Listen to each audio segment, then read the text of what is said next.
Hello et bienvenue dans ce nouvel épisode de podcast. Je m'appelle Megan et je suis consultante en Human Design.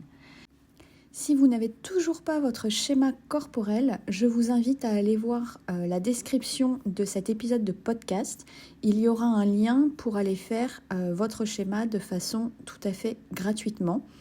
Pour ça, vous aurez besoin de 3 informations: votre date de naissance, votre lieu de naissance et votre heure de naissance la plus précise possible.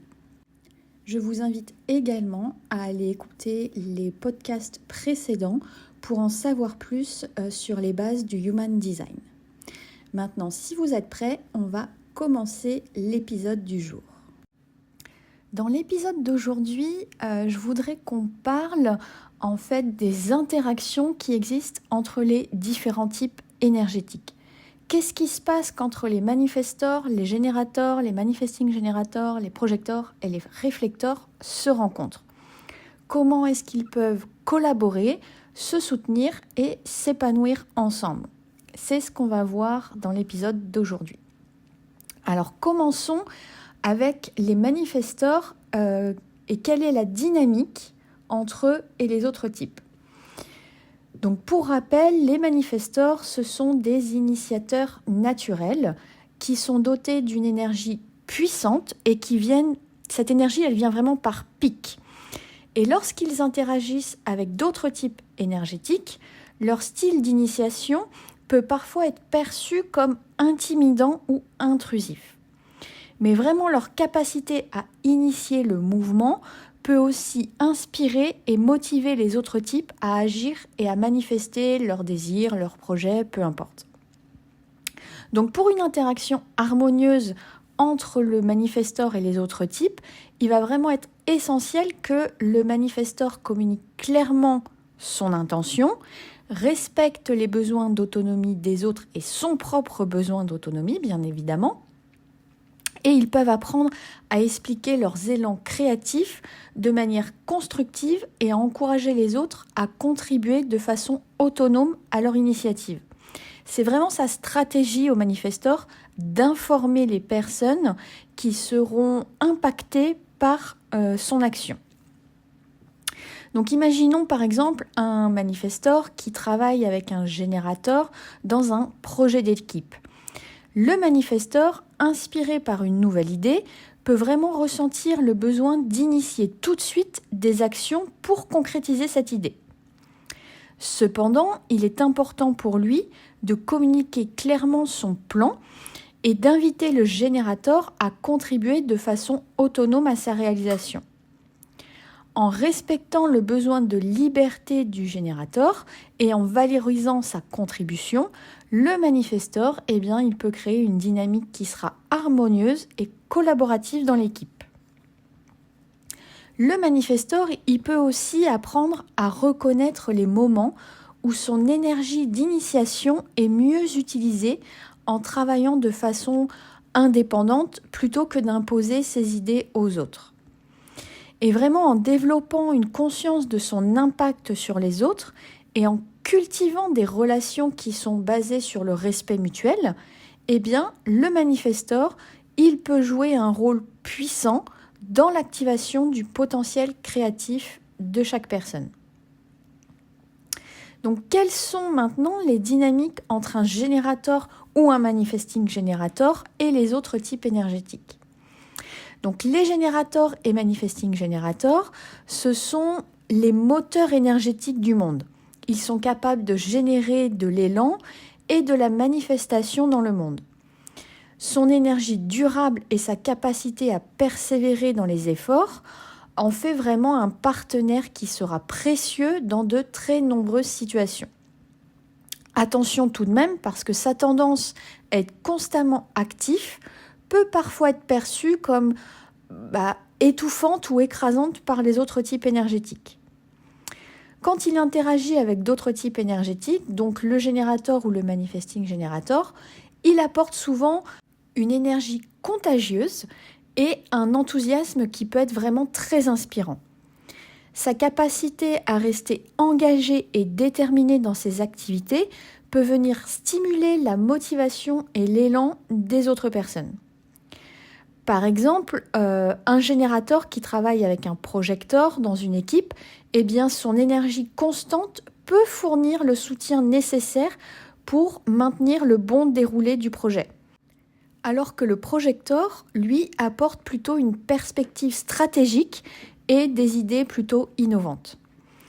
Donc là aussi, attention, parce qu'il sera important pour le générateur et le manifesting générateur de reconnaître que son énergie vraiment débordante peut parfois être un peu accablante pour les autres types énergétiques qui, eux, ont besoin de temps pour réfléchir et digérer les informations.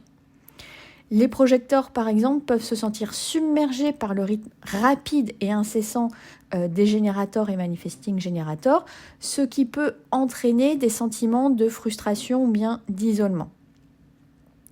Donc du coup, pour une interaction harmonieuse, le générateur manifesting générateur peut apprendre à écouter et à respecter le rythme et les besoins des autres types énergétiques. Cela peut vraiment signifier être attentif aux signes de fatigue ou de surcharge chez les autres et offrir des pauses de façon régulière pour se reposer et se ressourcer. En prenant conscience de leur impact sur les autres et en adoptant son énergie en conséquence, eh bien, le générateur ou le manifesting générateur, il peut venir cultiver des relations plus équilibrées et nourrissantes. Passons maintenant au projecteur et la dynamique qu'il a avec les autres types énergétiques. Donc pour rappel, le projecteur, c'est vraiment le guide et le conseiller naturel qui est doté d'une capacité innée à percevoir les dynamiques énergétiques des autres. Et vraiment, lorsqu'il interagit avec d'autres types énergétiques, il offre très souvent une perspective unique et des conseils qui seront vraiment hyper précieux et basés sur leur profonde compréhension des énergies qui les entourent.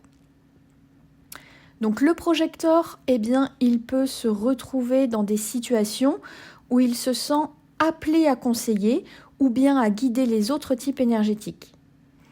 Mais attention, il est important pour lui de reconnaître ses propres limites et de ne pas s'épuiser en essayant de prendre soin de tout le monde.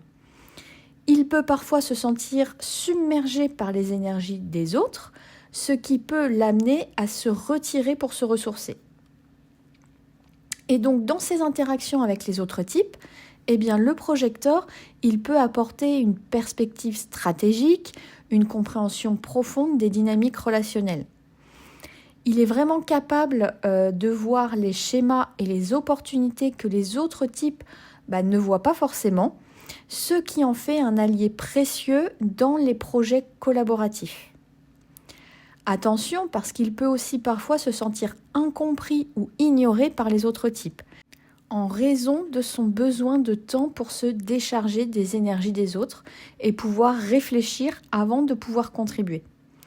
Il est important pour le projecteur de communiquer ouvertement sur ses besoins, mais aussi sur ses idées, et tout ça en respectant le rythme et les limites des autres types énergétiques. Le projecteur, il peut aussi se retrouver dans des relations où il se sent sous-utilisé ou mal dirigé. Il a vraiment besoin de se sentir reconnu et respecté pour ses compétences uniques et aussi pour sa perspective qui est très précieuse. En s'entourant de personnes qui vont venir valoriser sa contribution et qui vont lui offrir un espace pour s'exprimer pleinement, eh bien le projecteur, il peut alors s'épanouir dans ses relations, que ce soit ses relations professionnelles ou personnelles. Donc par exemple, un projecteur qui travaille dans une équipe où il y a des générateurs et des manifesting générateurs, eh bien le projecteur, il peut vraiment apporter une perspective stratégique et une vision à long terme à l'équipe. Et ça va vraiment aider à diriger les actions et les efforts vers les objectifs qui ont été mis en place. Cependant, il va être important pour le projecteur de reconnaître quand il a besoin de se retirer et de se ressourcer. Et ça, eh bien, il va devoir communiquer ouvertement sur ses besoins avec son équipe et pour pouvoir maintenir une collaboration harmonieuse. Donc quand il comprend le projecteur et qu'il honore ses besoins et ses caractéristiques uniques, eh bien les autres types énergétiques peuvent bénéficier de sa sagesse intuitive et de sa capacité à voir les opportunités qui peuvent être cachées. En travaillant ensemble de façon vraiment collaborative et respectueuse, le projecteur et les autres types énergétiques peuvent créer des relations et des projets qui sont véritablement alignés avec leur véritable essence et leur potentiel le plus élevé. Enfin, le dernier type énergétique, donc le réflecteur, quelles sont ses dynamiques avec les autres ? Eh bien, pour rappel, le réflecteur, c'est un individu qui est très sensible et très intuitif, qui agit comme le miroir des énergies qui l'entourent. Son processus de prise de décision va reposer sur l'observation, la réflexion, tout ça pendant un cycle lunaire. Et ça peut vraiment parfois être mal compris par les autres types énergétiques. Cependant, sa capacité au réflecteur à venir refléter les dynamiques énergétiques peut vraiment offrir une perspective précieuse et très éclairante dans ces différentes interactions. Quand le réflecteur il interagit avec d'autres types énergétiques, il est important pour lui de communiquer sur son processus qui est quand même très unique, très différent des autres. Et il peut expliquer qu'il a besoin de temps pour absorber les énergies environnantes, mais également besoin de temps avant de prendre des décisions ou de pouvoir contribuer à un projet. Cette transparence, ça va lui permettre à lui et aux autres types énergétiques de comprendre son mode de fonctionnement, son approche, et ainsi pouvoir avoir l'espace nécessaire pour s'exprimer pleinement. Le réflecteur, il peut aussi bénéficier de pratiques qui vont l'aider à se connecter avec sa propre sagesse et à naviguer dans un monde qui peut parfois sembler écrasant. Alors ça peut être la méditation, le journaling, du temps passé dans la nature, des pratiques artistiques. Tout ça, ça peut vraiment être utile pour l'aider à se concentrer et à trouver son équilibre, qu'il soit émotionnel ou énergétique. Donc dans les interactions avec les autres types énergétiques, le réflecteur, il peut apporter une perspective plus holistique et une intuition profonde qui peut éclairer les dynamiques qui sont sous-jacentes. Sa capacité à voir au-delà des apparences et à comprendre les motivations cachées peut être précieux pour résoudre par exemple des conflits, prendre des décisions éclairées, créer des relations authentiques et enrichissantes.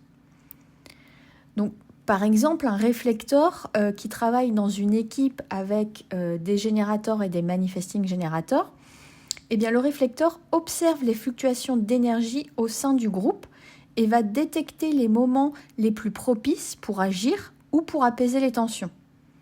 Quand il va partager ses observations avec le groupe, il peut aider à maintenir un équilibre harmonieux et à favoriser une collaboration qui sera nettement plus efficace.